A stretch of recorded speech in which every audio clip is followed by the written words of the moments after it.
La situation entre le Bénin et le Niger demeure une intrigue. Il y a environ une semaine, je crois, les autorités nigériennes nous ont saisis par écrit pour solliciter la tenue d'une réunion du comité interétatique de suivi du pipeline pétrolier. Elles ont proposé que la réunion se tienne au Niger. Et le Bénin a donné son accord et j'ai personnellement instruit le ministre en charge des mines de s'y rendre.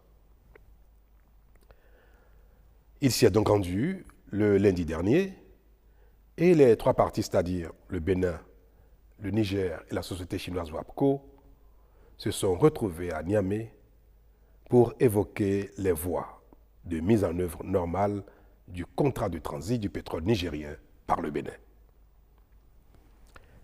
Saisissant l'occasion de la mission de mon ministre à Niamey, j'ai rédigé une lettre à l'attention du président nigérien et ai mandaté le ministre Adambi de la lui remettre en main propre.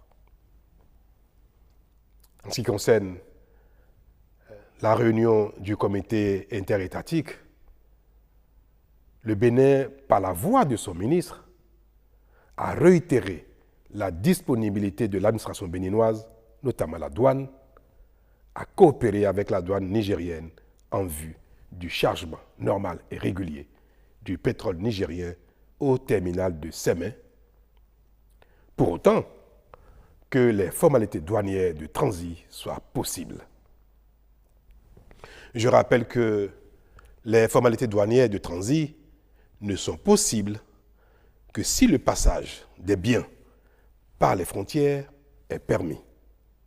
Autrement dit, si les frontières ne sont pas ouvertes pour le passage formel du pétrole, les formalités douanières permettant son transit par le territoire du Bénin ne sont techniquement pas possibles. À minima, pour que ce transit soit possible, il faut que les autorités nigériennes annoncent officiellement que la fermeture de leurs frontières terrestres fait exception au pétrole. Une telle clarification serait susceptible de permettre un traitement juridique différencié du pétrole venant du Niger. À défaut de ce minimum, toute formalité douanière de transit du pétrole reste légalement impossible entre le Bénin et le Niger. Telles sont donc les clarifications que le gouvernement béninois a chargé le ministre Adambi d'apporter à nos partenaires à Niamey. Mais selon le compte-rendu qu'il m'a fait hier à son retour, le ministre Adambi, il ressort que la partie nigérienne présente à la dite rencontre n'a apporté aucune réponse à nos préoccupations et attend ou attendrait de recevoir les instructions de ses plus hautes autorités. Alors je vous parle.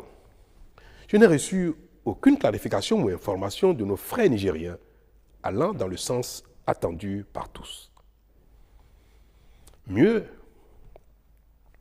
le président Tiani n'a pas reçu le ministre Adambi, que j'ai pourtant expressément chargé de lui remettre ma lettre d'apaisement et d'invite au rétablissement de la fraternité et de la libre circulation des personnes et des biens entre le Niger et le Bénin. Je peux vous rassurer que le Bénin n'a fait l'économie d'aucun effort, d'aucune humilité pour permettre le rétablissement de la concorde entre le Niger et le Bénin. Et de manière plus concrète, s'agissant des deux points qui ont été évoqués à Niamey, en l'occurrence, les équipements complémentaires du pipeline amenés par le partenaire chinois et en attente au port de Cotonou pour être acheminés au Niger, je veux réaffirmer que le Bénin reste disponible à accorder toutes les facilités possibles à la société WAPCO pour l'acheminement effectif des 10 équipements sur le Niger. Quant au chargement du pétrole au terminal de Sémé, je suis particulièrement peiné d'observer les déconvenues que subit le partenaire chinois du fait de l'impossibilité d'opérer le chargement du pétrole en raison du défaut des formalités douanières. Je fais le tour du monde pour prier les uns les autres de venir investir en Afrique, au Bénin. Parce que pour nous, c'est la principale voie de nous développer. Et me voilà, témoin de ce qui fait la réticence des investisseurs et qui pénalise l'attractivité de notre continent. Mais je garde l'espoir que l'apaisement des relations entre le Niger et le Bénin ne saurait tarder davantage parce qu'il n'y a aucune raison qui justifie la méfiance et l'attitude de nos frères du Niger.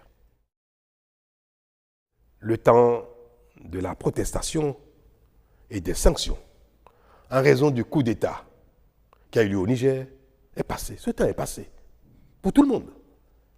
Et il n'y a plus rien qui justifierait aujourd'hui que les autorités béninoises ne soient pas dans la bienveillance à l'égard des autorités nigériennes actuelles. Mais en attendant, nous chercherons les voies et moyens pour aider la société chinoise WAPCO afin de limiter leurs souffrances et préserver leur intérêt pour l'Afrique. Voilà ce que j'ai à vous dire sur la situation. Merci.